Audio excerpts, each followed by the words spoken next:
Kalau kita setuju sama-sama Tuhan itu satu, kenapa akhirnya agama itu bisa beda-beda? Kami sebagai umat Islam meyakini agama yang Allah turunkan itu cuma satu Islam. Nabi Musa adalah Muslim, Nabi Isa adalah Muslim, Nabi Muhammad adalah Muslim. Karena Allah nggak pernah turunkan agama lain. Saya pengen banget nih masuk Islam.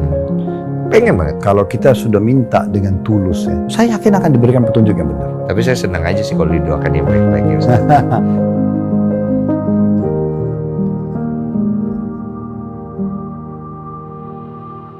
Saya sekarang sedang bersama dengan seorang ustadz ini ya. Ada kita mau bicara apa tadi? Enggak, ini pakaian begini saja, pakai kopiah atau enggak? Bebas, kita nyamannya saja. Enggak. Oh, kalau saya? Pemilik acara kan. Oh, saya mah biasa-biasa aja. Ini saya jarang-jarang pakai begini. Ini saya mau tanya sebenarnya Ustadz.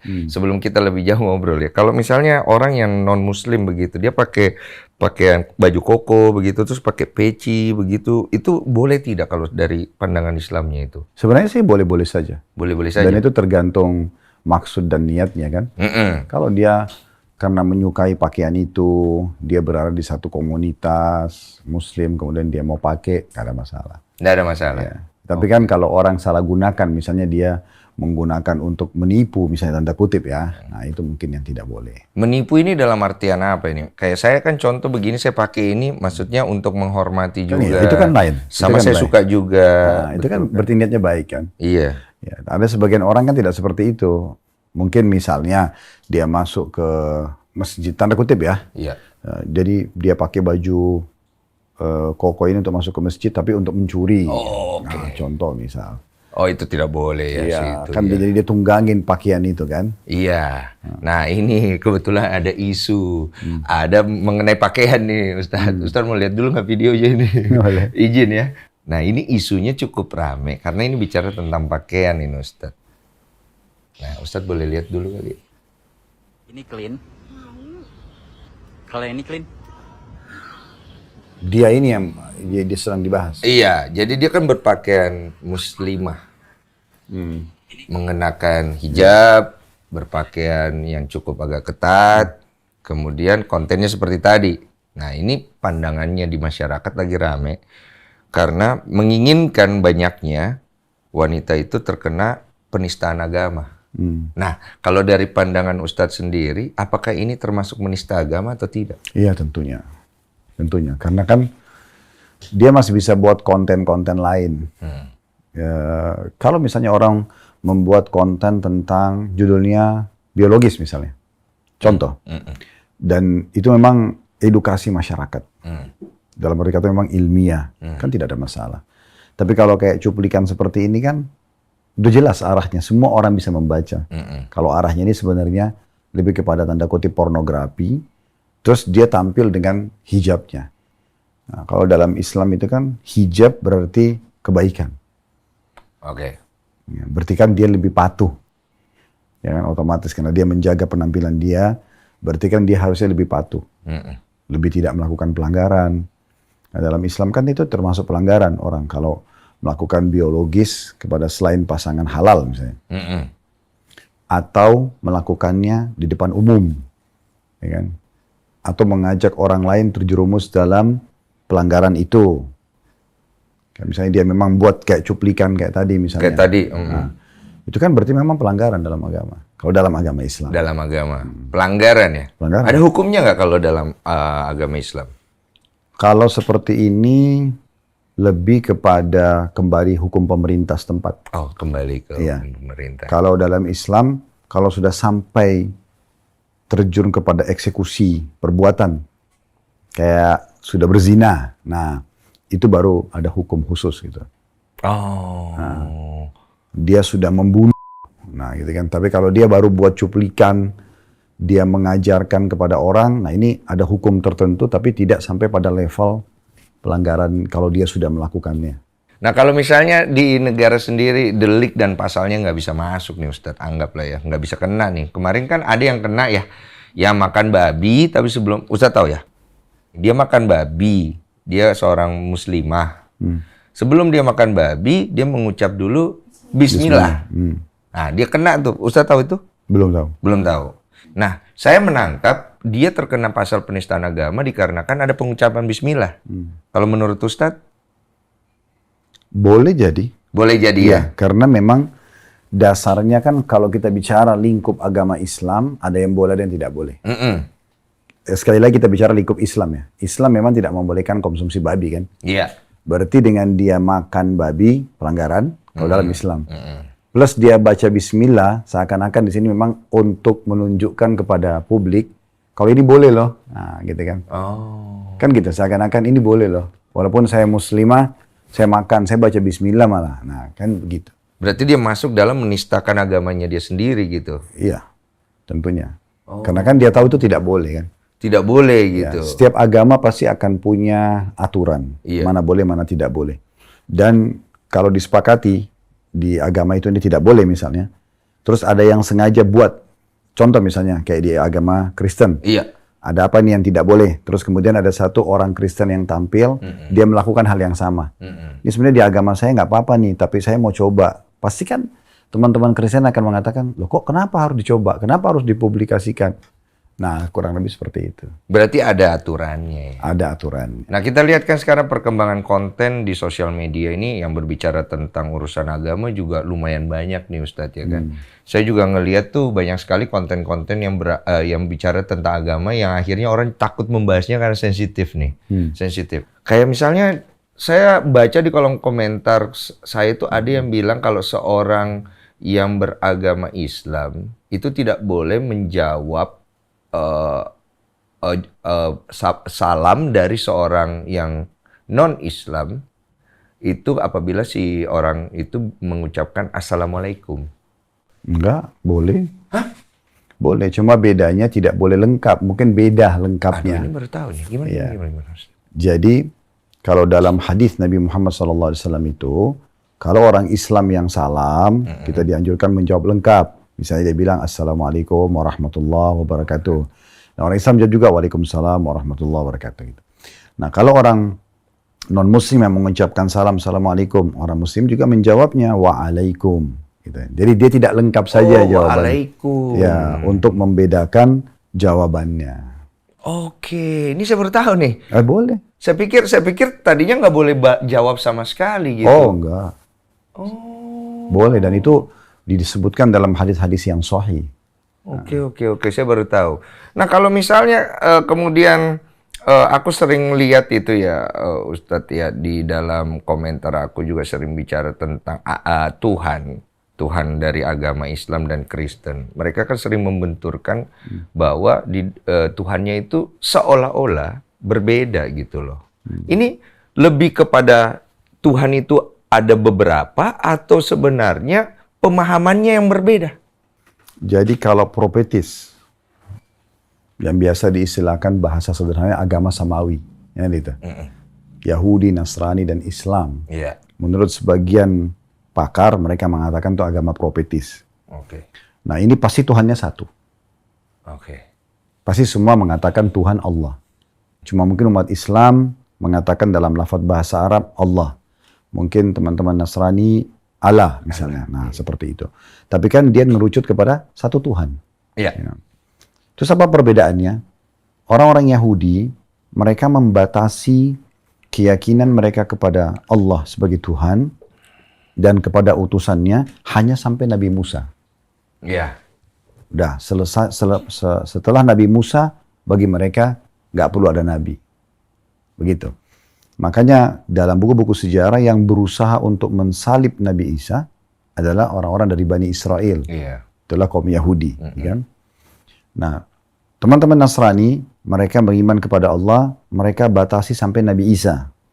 Kan begitu. Iya. Tuhannya tetap sama, Allah. Tapi nabinya sampai Nabi Isa. Nah, umat Islam melengkapkan sampai Nabi Muhammad. Iya. Nabi Musa Nabi, Nabi Isa Nabi, Nabi Muhammad juga Nabi. Nah, jadi Tuhannya tetap satu. Oke. Satu. Nah, bagaimana memahaminya sekarang ini? Masing-masing mengklaim dirinya benar. Nah, kalau masing-masing mengklaim dirinya benar, kita kan sulit untuk mengubah klaim seseorang gitu kan. Ya. Saya menganggap diri saya benar. Untuk meluruskan dia selama dia berpegang seperti itu sulit. Kecuali kita hanya bisa memberikan informasi saja. Mm-mm. Harusnya seperti ini loh. Tapi kalau dia tidak mau, ya sudah. Kita nggak mungkin paksakan. Tugas kita hanya menyampaikan saja. Nah, kalau dalam Islam, kalau kita bicara lingkup agama Islam, ya, kami meyakini bahwasanya semua itu nabi-nabi. Kalau ada orang Islam yang mengatakan misalnya Isa bukan nabi, dia dianggap kafir oleh umat Islam. Musa bukan nabi, dia dianggap kafir. Nggak boleh dia yakini seperti itu. Tetapi menyempurnakan imanan kepada Allah itu dengan melengkapkan dengan nabi terakhir, nah itu Nabi Muhammad. Iya. Agama kalau dalam Islam itu cuma satu. Sebagaimana Tuhan satu, agama juga satu. Kami sebagai umat Islam meyakini semua agama atau agama yang Allah turunkan itu cuma satu, Islam. Kami sebagai umat Islam ini meyakini Nabi Musa adalah Muslim, Nabi Isa adalah Muslim, Nabi Muhammad adalah Muslim. Karena Allah nggak pernah turunkan agama lain. Dalam Al-Quran Allah gambarkan itu inna dina indallahil Islam. Agama di sisi Allah hanya Islam. Nah yang berbeda apa? Syariat. Syariat itu adalah hukum-hukum. Mungkin ada yang turun di masa Nabi Musa dalam kitab Taurat berlaku hukum tertentu. Yeah. Pada saat turun Injil kepada Nabi Isa, maka berubahlah hukum itu. Ada yang Allah ubah, misalnya ini tadinya boleh jadi tidak boleh. Atau tadinya di sana tidak boleh, sekarang jadi boleh. Nah begitu juga pada saat turun Al-Quran, dia juga adalah hukum. Nah hukum ini yang berbeda. Tetapi sebenarnya dia induknya agamanya satu. Oke. Jadi umat Islam itu tidak pernah meyakini ada agama lain memang. Agamanya cuma Islam saja, semua nabi-nabi sama. Kalau aku boleh tahu Ustadz, arti daripada Islam itu sendiri itu apa ya? Istislamun nafs li rabbil alamin. Penyerahan diri secara totalitas kepada Tuhan alam semesta. Oke, berarti berserah diri ya, penyerahan diri. Nah, kalau misalnya seseorang ini, dia tidak masuk Islam ya, karena kalau masuk Islam kan ada beberapa persyaratan yang harus dilakukan gitu ya, kayak mengucapkan kalimat syahadat dan lain-lain gitu. Nah, tapi dia menyerahkan diri nih dari hatinya nih. Memang hidupnya seperti itulah kan, hanya dia dan Tuhan yang tahu lah. Itu kira-kira bisa dimasukkan ke dalam Islam atau tidak itu? Begini, saya jawab dulu rasional ya. Iya. Misalnya Mas Denny mau masuk ke satu perusahaan. Ini saya mau kerja nih. Ada beberapa perusahaan membuka lowongan kerja. Kira-kira ada syarat nggak? Ada syarat. Ada syarat. Jadi syarat ini sebenarnya yang membuat nanti kita bisa menjadi staff di situ. Betul. Kan begitu. Nah seperti itu kurang lebih. Kalau dalam Islam memang ada syahadat. Ya, syarat itu yang mutlak. Maksudnya mengucapkan asyhadu an la ilaha illallah, saya bersaksi tidak Tuhan yang berhak disembah kecuali Allah. Jadi tidak ada Tuhan-Tuhan lain. Dan batu, pohon yang dianggap Tuhan, bintang-bintang itu nggak ada, ditolak semuanya. Hanya satu ngerucut kepada Tuhan Allah. Kemudian wa asyhadu anna Muhammadar Rasulullah, saya bersaksi Muhammad juga salah satu dari utusan-utusan Allah. Iya. Artinya selain Nabi Muhammad ada nabi-nabi yang lain, ada Nabi Isa, Nabi Musa, Nabi Ayub, Nabi Yunus, Nabi Nuh dan seterusnya, semua diyakini. Makanya dalam Islam itu ada beriman kepada nabi-nabi, rukun imannya. Nah seperti itu. Itu dulu dasarnya gitu. Nah kalau dia sudah mengikrarkan saya beriman kepada Allah, bersaksi tidak Tuhan yang berhak disembah kecuali Allah dan Muhammad juga salah satu utusannya, maka dia katakan dia Muslim. Dan dia tidak bisa dikatakan Muslim sebelum dia mengikrarkan itu. Iya. Karena dia kalau dia tidak ikrarkan berarti dia seakan-akan saya tidak usah ikut ajaran Nabi Muhammad, tidak usah ikut Al-Quran, syariat sebagai hukum yang diturunkan terakhir. Ya udah, saya pokoknya berserah diri saja, itu tidak cukup. Iya, berarti kan ada tujuannya persyaratan itu dibuat. Nah, apakah persyaratan ini punya tujuan yang penting akhirnya? Iya, kan jadi dengan mengikrarkan selain tidak ada Tuhan yang berhak disembah kecuali Allah dan Muhammad adalah utusannya, berarti kita akan mengikuti ajaran syariat Nabi Muhammad. Oke. Maksudnya adalah hukum-hukum yang dibawa dalam Al-Quran. Bagaimana apabila dia mengikuti persyaratan itu? Kan kita tahu juga secara rasional di sebuah perusahaan kan kita mengikuti sebuah perusahaan. Tapi pada saat eksekusinya, kalau kita tadi bicara tentang Islam itu berarti berserah diri kepada Allah, dia tidak begitu nih, Ustaz. Jadi memang yang jadi tolak ukur itu Mas, kalau kita mau tahu perusahaan ini bagus atau tidak, kita nilai dari mana? Dari pegawai yang berprestasi. Ya. Jangan nilai dari pegawai yang buruk, kan gitu. Jadi kalau kita mau tahu, oh ini bagus gak sih? kita lihat orang-orang yang patuh gitu. Tidak semua orang Islam menjalankan syariat Islam. Tidak semua orang Nasrani menjalankan agama Nasrani kan. Kalau kita mau benar-benar real, kita lihat orang-orang yang patuhnya. Nah, orang-orang yang patuh ini terlihat pada mereka simbol-simbol agama itu kan. Kepatuhannya, keseriusannya, kan begitu. Jadi nggak boleh kita melihat, menilai orang dari seseorang yang buruk. Jadi kalau kita menilai karena ada satu orang KTP-nya Muslim, berarti semua Islam seperti itu keliru. Terbukti di Indonesia, walaupun mayoritas Muslim, tapi orang non-Muslim hidup damai, tentram, boleh usaha, boleh bertetangga, nggak ada sesuatu yang terganggu. Kalau memang itu ajaran Islam, pasti tidak akan tenang seperti sekarang. Oh iya pasti. Nah, berarti kan ini adalah sikap dan perbuatan individual. Oke. Karena memang kita diajarkan dalam agama itu, kita harus benar-benar melihat yang salah adalah perbuatan. Dan kalau kembali kepada individu, dia saja. Berarti perbuatan yang menjadi acuan akhirnya nanti. Betul. Kan? Sehingga jangan sampai akhirnya divalidasi ketika agamanya ini berarti agamanya yang jelek kan. Bukan seperti itu kan ya. Betul. Nah kemarin kan ada beberapa kejadian yang cukup meresahkan kayak tempat ibadah tuh Ustadz. Ada tempat ibadah umat Kristen yang memang kebetulan mereka di situ minoritas, itu didatangi, terus ada yang melakukan kekerasan, ada yang membubarkan doa bersama di sana, ada yang bahkan lebih daripada itu merusak dan lain-lain. Nah, mereka meyakini bahwa itu adalah sebuah hal yang benar, bawa-bawa agama. Pandangannya seperti apa sih kalau kayak begitu ya Ustadz ya? Kalau membawa nama agama Islam sama sekali tidak benar. Sebagaimana saya bahasakan tadi. Okay. Islam tidak pernah mengajarkan teror. Jadi dalam Islam begini, biar Mas fahamin. Kita dalam Islam itu membagi orang-orang non-Muslim menjadi beberapa bagian. Nah, tingkatan gitu. Ada yang diistilahkan dengan kafir zimmi. Orang kafir yang berada di bawah naungan perdamaian dengan umat Islam. Ini sama sekali nggak boleh diganggu. Tidak boleh diganggu. Haknya mereka sama dengan umat Islam. Gitu kan? Makanya kata Nabi Muhammad SAW, Man adha zimmiyan kuntu lahu khasiman yawmal qiyamah. Siapa yang coba mengganggu satu orang zimmi, nah orang non-Muslim yang di bawah perdamaian dengan umat Islam, maka dia akan jadi musuhku hari kiamat. Jadi Nabi Muhammad sendiri marah dengan umatnya kalau ada yang seperti itu. Makanya tadi saya bilang, tidak akan pernah maksudnya ditemukan ada orang Muslim yang sengaja padamin listriknya tetangga sebelah karena non-Muslim misalnya. Atau menghadang mobilnya, atau mengganggu tempat ibadahnya. Itu nggak akan mungkin terjadi. Jadi kalau ada yang lakukan itu berarti dia individual. Sekali lagi. Ya. Nah, jadi ini betul-betul memang bukan, walaupun dia membawa nama agama berarti bukan. Nah ada hukum yang lain adalah kafir harbi namanya. Ya, kafir harbi. Nah, kafir harbi itu orang non-Muslim yang keluar niat berperang. Dia bawa senjata, dia datang perang. Gitu. Nah, contoh kalau di zaman Nabi Muhammad itu, SAW ada namanya perang Uhud. Iya, tahu saya. Ada gunung Uhud di tahun 3 Hijriah di dekat kota Madinah. Orang-orang non-Muslim kafir Quraisy itu disilakan dengan kafir Quraisy, mereka keluar dari Mekah ingin menyerang Madinah. Keluar dengan senjata lengkap. Mereka memang mau ingin berperang. Nah itu dihadapin dengan peperangan juga. Tetapi sebelum peperangan, kalau dalam Islam ditawarkan dulu. Ini kami tawarkan kepada Anda semua Islam. Islam itu beriman kepada Allah, beriman kepada Nabi Muhammad, dan beriman kepada Rasul-Rasul Nabi yang lain. Kalau mereka dolar, kami nggak mau. Oke, kalau gitu kita kesepakatan, jizyah, upeti. Gitu kan.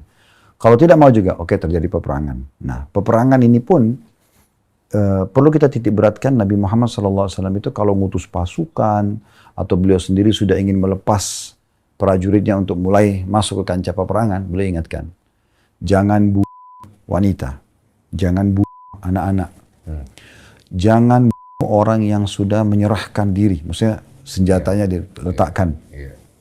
Tidak ada mutilasi, tidak ada perusakan fisik ya.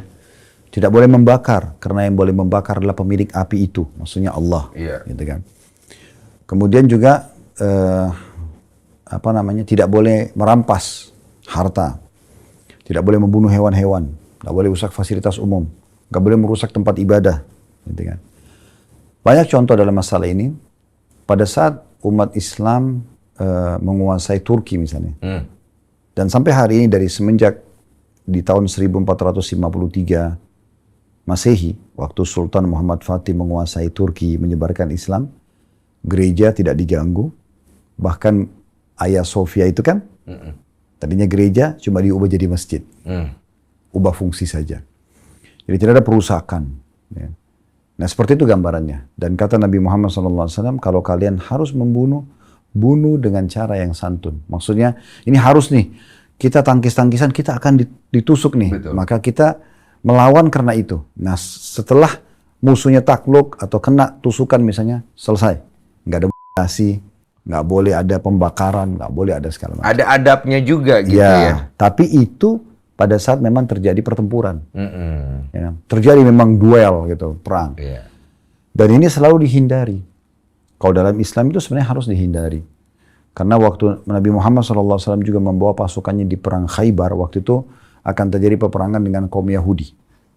Di wilayah Khaybar itu sekitar 180 km dari kota Madinah. Maka waktu melihat benteng-benteng Yahudi ada 9, beberapa sahabat Nabi sempat bertakbir dengan suara keras. Allahu Akbar gitu-gitu. Terus kata Nabi Muhammad SAW, kecilkan suara kalian. Karena yang sedang kalian seru, Allah, itu tidak tuli. Saya nggak usah teriak-teriak. Dan berharaplah agar kalian tidak bertemu dengan musuh kalian. Tidak perlu berperang. Kita bukan agama ini, bukan agama perang. Gitu. Tetapi kalau kalian harus bertemu, kokohkan kaki kalian. Maksudnya jangan lari dari kancah peperangan. Nah seperti itu. Nah itu kalau zaman dulu ya, peperangan yang terjadi sebenarnya arahnya lebih kemana ya Ustadz ya? Maksudnya arahnya lebih kepada urusan agama atau urusan wilayah atau urusan politik sebenarnya? Sebenarnya campur ya. Campur ya? Ya sebenarnya dari semua sisi. Ada memang orang yang berperang karena agama, ada yang karena politik, ada karena perluasan ekspansi wilayah. Itu masing-masing. Masing-masing ada saja gitu. Kayak kita contoh di Indonesia dulu. Kan wilayah kita dijajah oleh Belanda. Nah, kita melawan untuk mengusir penjajah. Kan itu ada. Untuk mempertahankan wilayah misalnya. Ada juga orang mungkin karena ingin memperluas wilayah kekuasaannya. Ya, mungkin dia menganggap sudah cukup wilayah saya sekitar sekian ribu atau sekian kilometer. Sekarang saya mau perluas lagi. Nah, kemudian dia mulai ekspansi dengan kekuatan militer. Ya sempat terjadi kan. Perang Dunia I, Perang Dunia II gitu kan. Itu banyak orang yang memperebutkan wilayah kan gitu. Ada juga orang karena agama. Ada macam-macam. Ya macam-macam orang. Tinggal, berarti nggak jauh-jauh beda nih sama zaman sekarang. Tinggal siapa nunggangin arahnya kemana nih bisa. Betul. Tapi Ustadz menangkap itu juga kan ya, pasti. Tapi kalau kita bicara tentang masalah agama, agama itu bukan untuk perang. Dia panduan hidup. Tetapi salah satu substansial bahasannya ada mengajarkan peperangan. Itu memang. Yang biasa dianggap dengan perang suci. Kapan itu? Kalau kita diserang. Kan gitu. Sekarang kayak Indonesia dijajah sama Belanda dulu, jangan sama Jepang. Masa kita diem? Kan nggak mungkin. Iya. Nah begitu. Kalau sudah sampai seperti itu, maka kita harus bangkit untuk melakukan. Kalau tidak, seperti sekarang ini contoh lah, realita sekarang di seluruh dunia. Mana ada peperangan? Karena semua orang tidak mau perang. Semua agama tidak ada yang memotivasi untuk perang kan. Tidak ada sekarang. Enggak pendeta dari Nasrani, enggak ulama atau kiai dari Muslim, enggak ada. Satu memang, ayo kita perang, ayo kita... Nggak ada sama sekali. Bagaimana kalau pandangan beberapa ustadz yang berbeda? Aku kan sering nonton, termasuk Ustadz Khalid. Ada beberapa ustadz, saya nggak usah sebut namanya lah ya. Oh, agak keras itu. Oh, dia menghalalkan darah seorang kafir. Kemudian Ustadz masih tahu dia di sini. Enggak. Itu enggak. Sama sekali enggak ada. Saya kembali lagi. Kalau itu memang konsep dasar Islam, kira-kira Mas, kira-kira ada orang non-muslim bisa hidup di Indonesia nggak? Ya nggak ada lah. Selesai. Ada pasti yang non-muslim pasti membela diri juga dong. Namanya diserang gitu kan, pasti. tiba-tiba. Bukan, sekarang gini, kan kita bicara lingkup Indonesia mayoritas muslim. Karena kebetulan mayoritasnya nih kita bicara. Berarti kalau memang itu konsep Islam, oh kita harus tumpahkan darah, oh orang kafir harus kita bunuh. Masa Indonesia bisa seaman ini? Kan nggak mungkin, karena kan mayoritasnya muslim. Betul. Sama kita balik, sekarang di Australia misalnya, mayoritasnya Nasrani misalnya, atau di Amerika. Apakah di sana orang muslim tidak bisa hidup? Bisa. Kenapa? Karena memang konsepnya tidak ada orang suruh bunuh. Itu kan yang dasarnya itu. Fitrahnya manusia nggak ada yang ingin perang. Tetapi ada saatnya kita sekarang bertetangga, kita pasti lebih nyaman kalau saling sapa, saling tegur. Kan? Iya. Nah, kapan muncul satu poin untuk defense, untuk mempertahankan diri? Tiba-tiba kita waktu keluar diserang oleh perampok. Ya iyalah.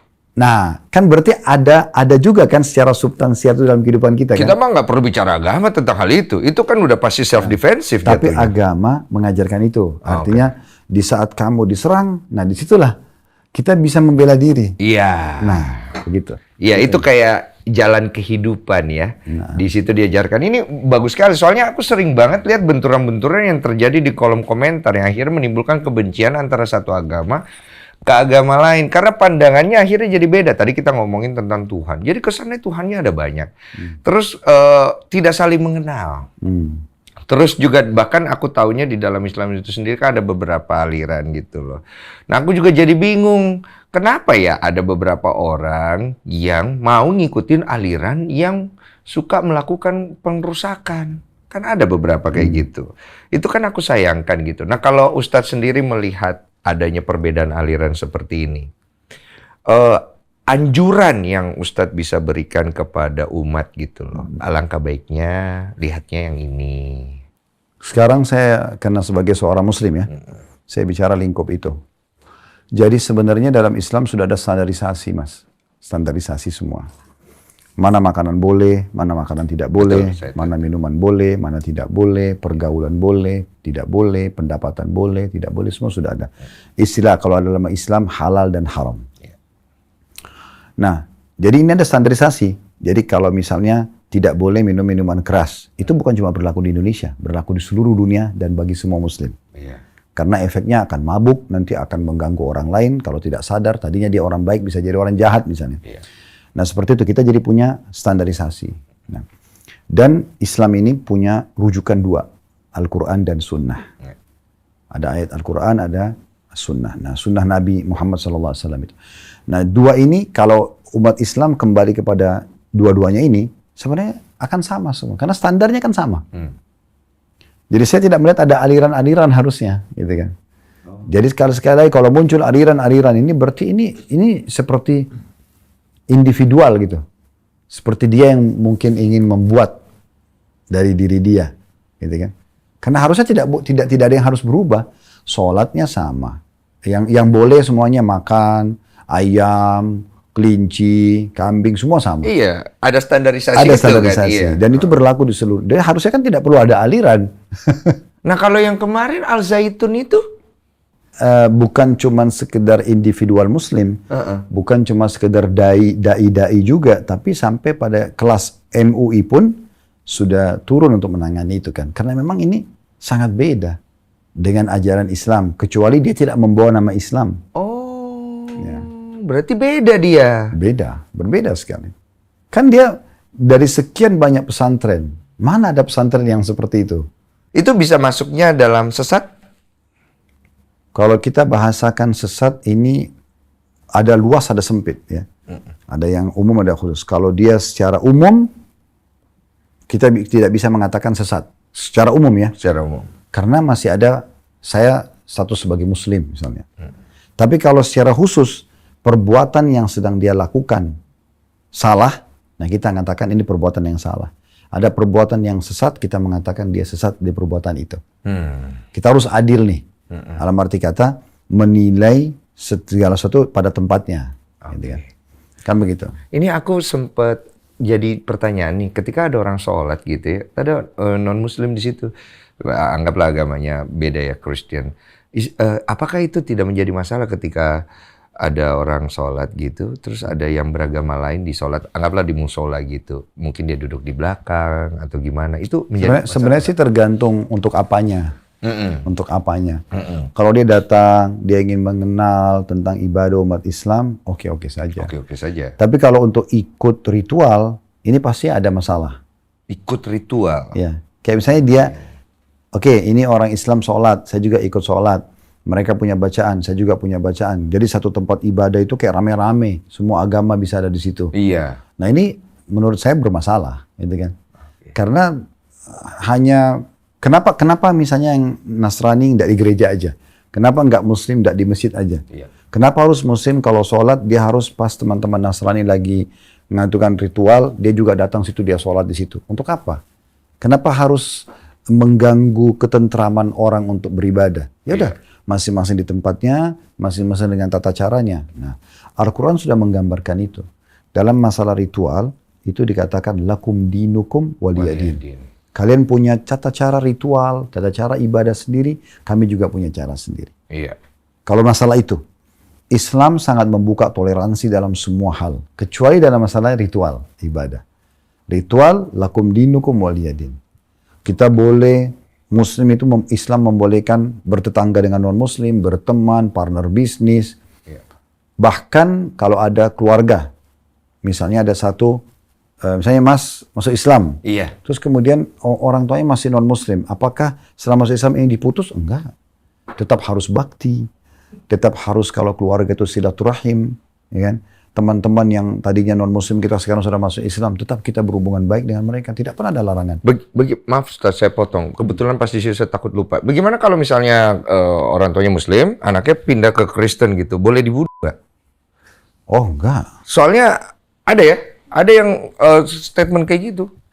Maaf nih Ustaz, saya meluruskan ya, punten ya. Kan maksudnya biar semua orang ngerti gitu loh, ini benar apa ini nggak benar gitu. Oh iya. Enggak. Jadi yang saya tahu ya, sebatas ilmu saya. Jadi kalau ada orang masuk Islam, kemudian atau dia Muslim, kemudian dia keluar dari Islam, kita dakwahi. Diingatkan kembali. Iya, diingatkan dong. Ya. Kenapa keluar dari Islam, gitu kan? Apa sebabnya? Kalau dia tetap mengatakan, oh enggak, ini keyakinan saya. Ya sudah. Itu kan keyakinan dia.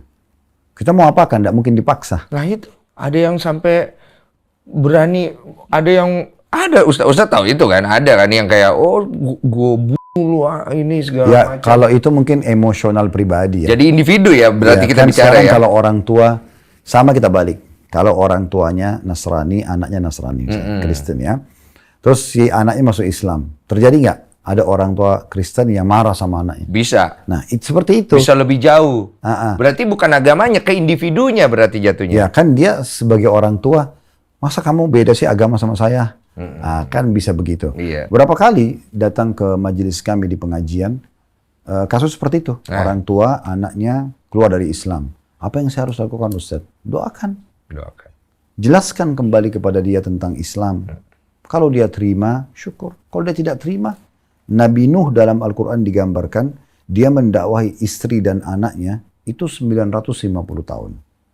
Untuk mengajak beriman kepada Allah. Tapi mereka tidak mau. Dan pada saat banjir besar datang, anak dan istrinya tenggelam. Itu upaya seorang Nabi. Dan dalam Al-Quran digambarkan istri Nabi Nuh sebagai pelajaran bagi umat manusia. Walaupun dia adalah tetangga bantalnya Nabi, orang soleh, tapi juga dia tidak mau ikut kebenaran itu. Kalau misalnya sudah diingatkan ternyata nggak mau, ini kan banyak nih, kayak misalnya teman-teman Muslim yang mengajak, kayak mengajak mualaf atau mengingatkan segala macam. Tapi kadang-kadang bahasanya itu, kita ambil relate dari cerita tadi, bahasanya itu, ya saya udah ingatkan tapi nggak mau, bolehkah kita itu mendoakan yang buruk atau melaknatkan orang itu? Nah. Dari mana ajarannya itu? Nah ini kan saya baca tuh ada. Maksudnya perlu dipertanyakan. Kalau misal ada orang, ini kita supaya lebih jelas ya bahasanya.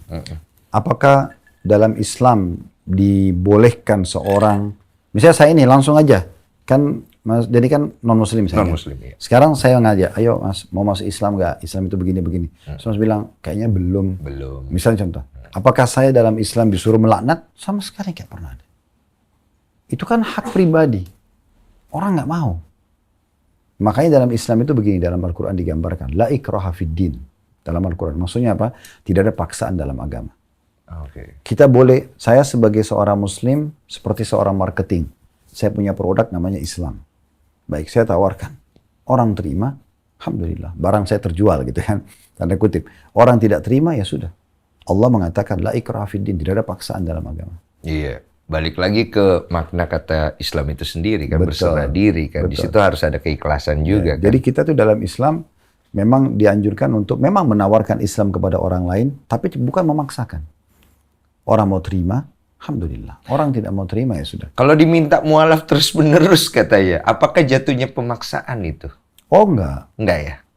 Kan pemaksaan itu lebih kepada sikap ya. Iya. Kamu kalau nggak masuk Islam, putus persahabatan kita. Itu kan kayak ada... Oh, itu nggak bagus itu. Iya. Tapi kalau misalnya ditawarin, saya bicara lagi tentang Islam ya, misalnya tawarin lagi 2 kali, 3 kali. Ibarat orang tawarin produk gimana sih? Oke lah. Mungkin penawaran pertama belum gol gitu kan. Gol, ya. Penawaran kedua mungkin, dia pada saat itu memang lagi mau, oke. Kalau ada yang berbau pengancaman itu yang baru nggak boleh. Betul. Ustaz, ya. Misalnya contoh saya nawar, wah kamu kalau nggak masuk Islam, kamu nggak masuk surga kamu. Itu masuk pengancaman nggak tuh Ustaz? Kalau dia, jadi tergantung retorika bahasa Mas. Ya.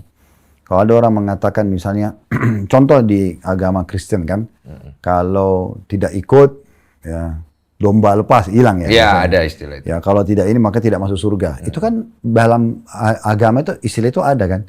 Nah sama juga mungkin dalam Islam orang mengatakan, kamu kalau tidak masuk Islam nanti kamu masuk neraka loh. Itu kan keyakinan masing-masing. Masing-masing betul. Apakah itu ancaman? Saya tidak melihat itu ancaman.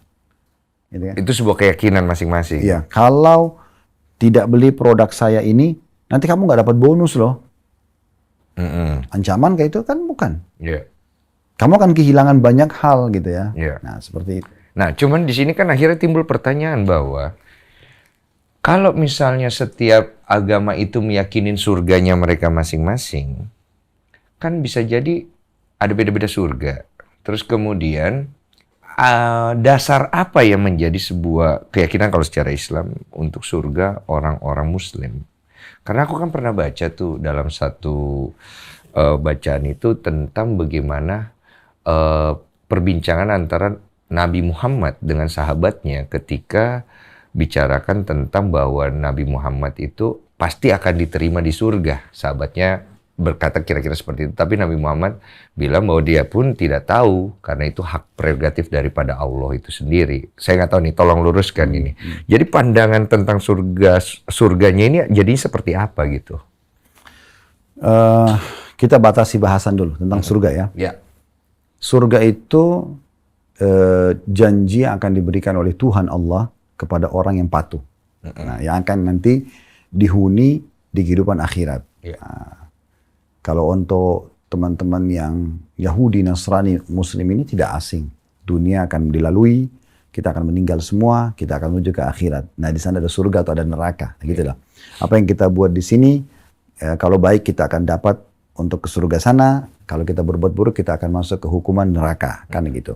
Itu batasan bahasan dulu, ya kan gitu. Kalau masalah berbeda-beda, setiap agama memandang surga, saya tidak tahu apakah itu berbeda atau tidak, tapi saya punya keyakinan sebenarnya surga yang dimaksud adalah satu, ya kan? Saya yakin sama, karena itu adalah surga balasan yang akan diberikan bagi orang yang patuh, kan begitu lingkup bahasannya ya.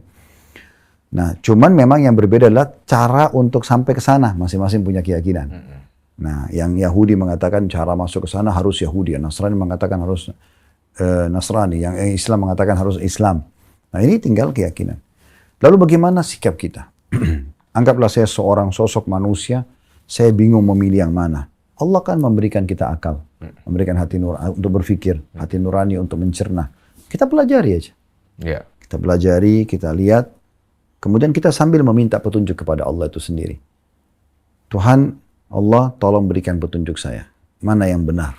Gitu kan. Pernah terjadi di zaman Nabi Muhammad SAW itu paman beliau sendiri. Namanya Hamzah. Oke.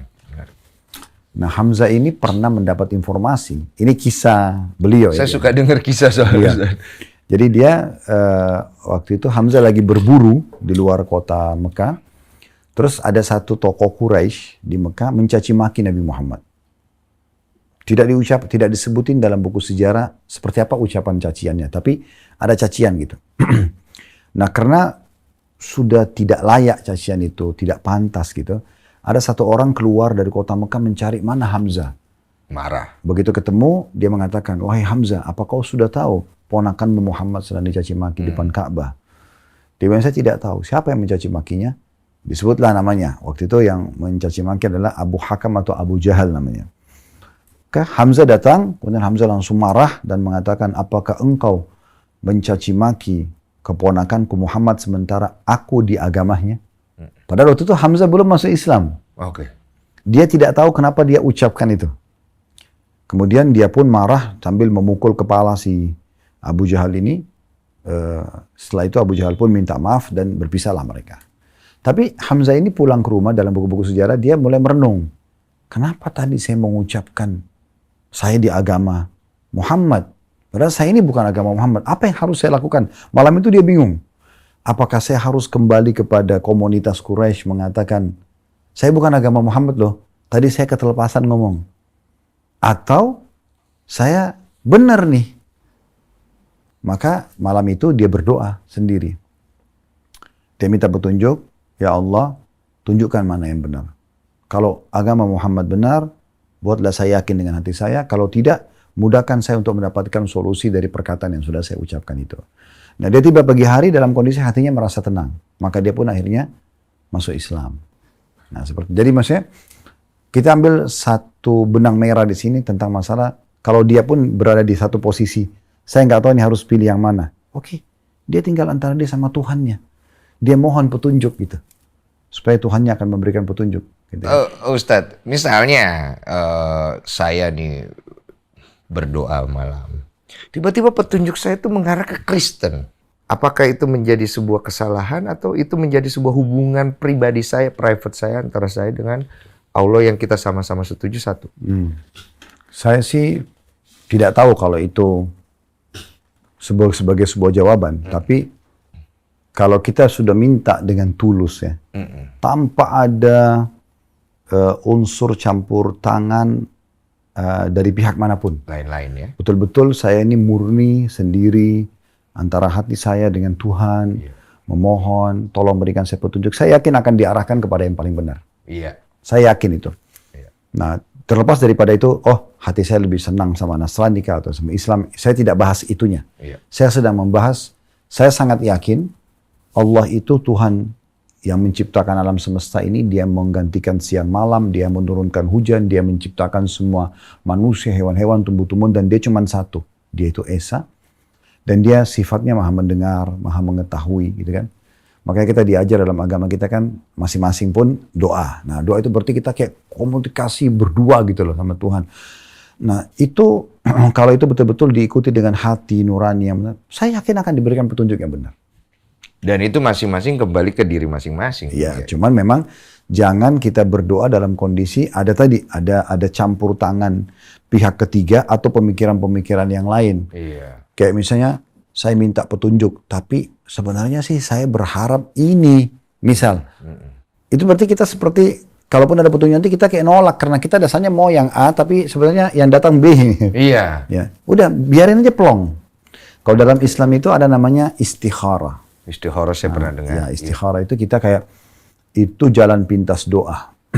Kalau misalnya ada seorang muslim mau menikah dengan, atau ada yang, kalau wanita ada yang melamar misalnya, atau dia mau bisnis sama seseorang, dia mau pindah kota, mau pindah profesi misalnya. Nah, itu dia kalau bingung, mau ambil yang mana nih? Dua-duanya baik nih.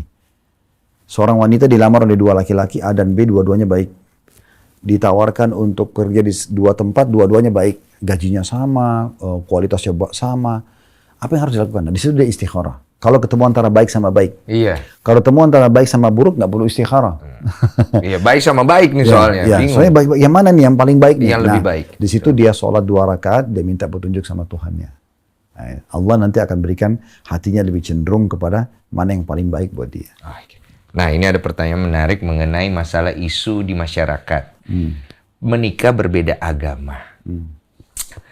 Baiknya bagaimana itu, Ustadz? Beda agama ini.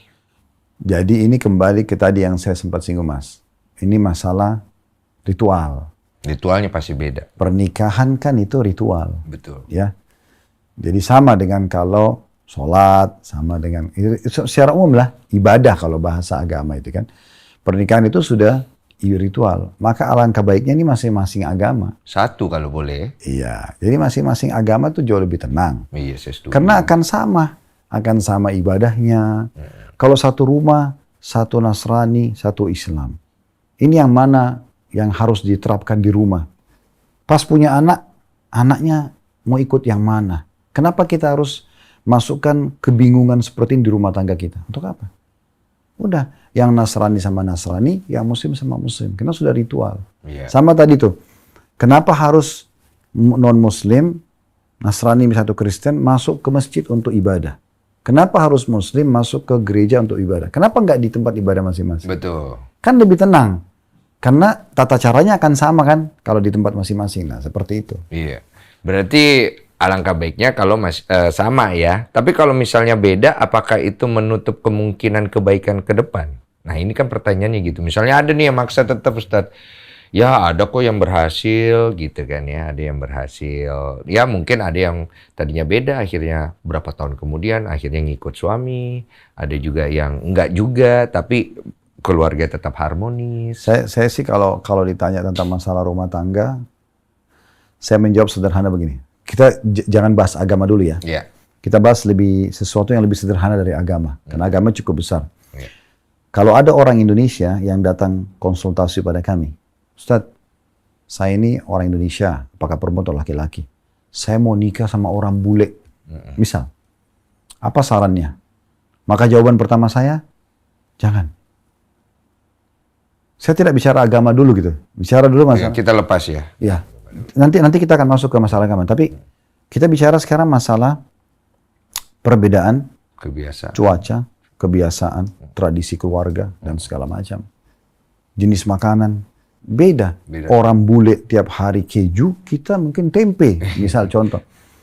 Oke, bisa adaptasi, kan bisa adaptasi, bisa, tapi butuh ekstra energi loh. Butuh, iya. Kenapa kita nggak tempe aja? Kan lebih simpel. Mau istri kita masak tempe atau masak tahu, kita udah bisa langsung makan. Ya. Contoh misalnya, ini lebih mudah adaptasi. Bahasa, tradisi, dan segala macam. Begitu juga dengan perbedaan suku misalnya. Tidak ada masalah. Kalau dalam Islam dibolehkan bernikah dengan sama suku misalnya. Supaya lebih gampang adaptasinya. Apakah tidak boleh ke yang lain? Boleh saja. Tapi ingat, harus ada ekstra. Oke, siap dengan risiko itu. Itu dia poinnya. Dia poinnya. Nah, sementara kita dalam Islam kalau mau tenang, dikirakan gambaran. Kan ketenangan jiwa itu sebagai sebuah salah satu target hidup ya. Iya, betul. Bagaimana supaya orang tenang, nggak punya konflik sama orang, nggak punya permasalahan. Nah, dia memang tidak boleh lahirkan permasalahan itu. Walaupun kecil. Dalam Islam itu tidak ada manajemen konflik. Nggak boleh kita sengaja buat manajemen untuk konflik gitu. Saya curiga sama istri saya, curiga sama suami, curiga sama teman. Ini nggak boleh dalam Islam. Nggak boleh ada konflik gitu. Kita harus selalu husnuzan, bersangka baik. Oleh karena itu kita juga mencari orang-orang yang tidak melahirkan kecurigaan itu dari awal, orang baik juga gitu-gitu. Iya, paham itu aku. Jadi kita butuh ekstra. Begitu juga pada saat orang lintas agama. Agama ini lebih besar. Iya, ini lebih besar. Karena akan ada ritual-ritual gitu kan. Ada keyakinan-keyakinan. Ya mungkin ini untuk mempersatukan sulit. Itu nggak mudah gitu. Ranjang itu tidak akan bisa, tanda kutip maaf saya bahasakan, tidak mungkin bisa menyatukan. Oh, kita yang penting gampang deh tidur sama-sama, nanti harmonis aja kok. Sulit, karena akan datang nanti di saat, yang muslim mau sholat 5 waktu. Dia mau dengar suara azan. Dia mau dengar suara tilawah Al-Quran di rumahnya. Yang satu mau dengerin lantunan ayat Injil. Misalnya. Atau nyanyian. Ini akan bentrok. Beda dia. Nah, kenapa ini dilahirkan? Kenapa enggak? Yaudah, lakum dinukum waliyadin. Kan lebih nyaman gitu ya. Nah, supaya tidak lahir konflik-konflik dalam hidup. Tidak jadi perselisihan dan gesekan, jangan dilahirkan dari awal. Selama itu akan bisa melahirkan konflik, udah jangan. Akan lebih tenang. Nah, seperti itu. Oke. Ini menarik loh kalau ngobrolin tentang hal ini. Ini bisa 2 hari sebenarnya kita akan podcast ya. Cuma kan kita punya batasan waktu ya. Sebelum saya mengakhiri lebih jauh ini, saya ada satu pertanyaan yang cukup unik nih Ustadz ya. Kalau kita setuju sama-sama Tuhan itu satu, yaitu Allah. Kenapa akhirnya agama itu bisa beda-beda kan pasti kan. Terus kenapa bisa ada perbedaan toh? Nah kalau perbedaan ini boleh diadakan, kenapa harus dijadikan satu semua? Kan itu, menjadi satu kan? Kita berarti sedang membahas, kita batasin bahasannya dulu ya. Ya. Berarti perbedaan keyakinan agama yang dibahas ya. Iya. Karena kalau perbedaan secara umum, pasti akan ada fitrah itu. Betul. Kayak misalnya laki-laki sama perempuan berbeda jenis kelamin. Malam sama siang berbeda, gitu kan. Asam sama manis berbeda. Itu kalau perbedaan global. Kalau dia global, maka itu pasti ada perbedaan. Betul. Tapi kalau sudah masuk kepada agama, berarti memang ini kalau yang umat Islam yakini. Saya bicara umat Islam ya. Seperti yang saya bilang. Jadi kami meyakini bahwasanya agama itu dari Allah hanya satu. Iya. Agama Islam saja.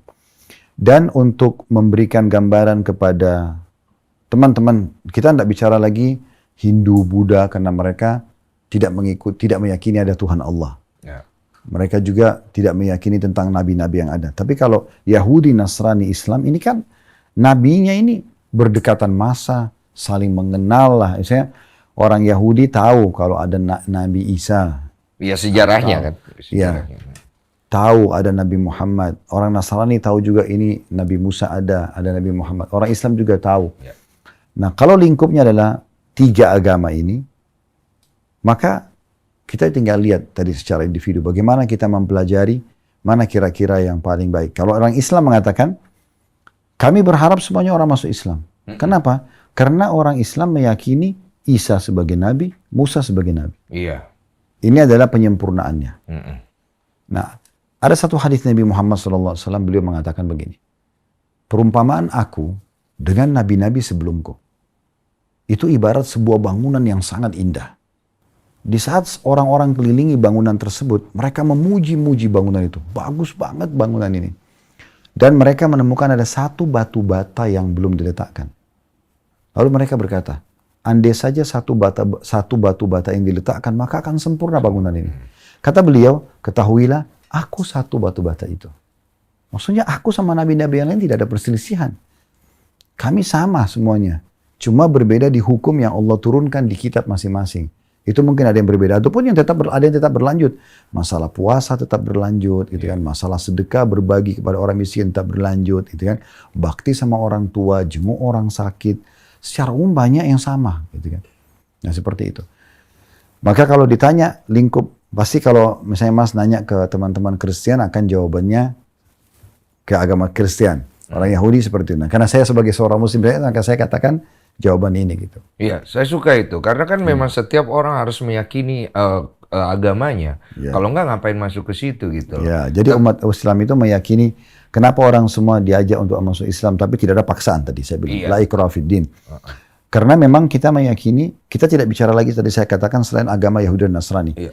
Karena memang mereka berbeda Tuhannya gitu ya. Kalau ini satu Tuhan ya, dan yakin juga kitab turun dari langit ya, maka umat Islam mengatakan ini loh, sempurnakan keyakinan kalian dengan ini. Dalam satu hadis yang lain, kata Nabi Muhammad SAW, siapa yang mengikrarkan tidak ada Tuhan yang berhak disembah kecuali Allah. Asyhadu an la ilaha illallah. Wa anna Isa Rasulullah. Bahwasanya Isa adalah utusan Allah. Wa anna Muhammad Rasulullah. Muhammad adalah utusan Allah, maka dia akan masuk surga. Nah, maka umat Islam mengatakan, ini loh, kami yakini Isa juga itu sebagai Nabi. Kami yakini juga ya Musa sebagai Nabi. Ini penyempurnaannya, ayo kita sama-sama di sini. Iya. Nah, ada nggak seperti itu maksudnya keyakinan umat Islamnya? Iya. Nah, oke. Ada nggak jaminannya kalau misalnya jaminan ya? Misalnya saya kalau masuk Islam ada jaminan nggak? Misalnya ada orang nanya gitu. Ada. Jaminan masuk surga. Jadi pernah ada satu orang, ini di zaman Nabi Muhammad ya, kisah klasik gitu.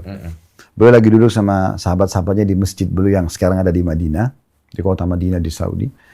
Jadi pada saat duduk ada satu orang datang non-Muslim. Dia mengatakan begini, siapa Muhammad di antara kalian? Karena waktu dulu kan tidak ada kamera, orang tidak tahu foto wajah beliau seperti apa. Lalu beliau mengatakan, saya.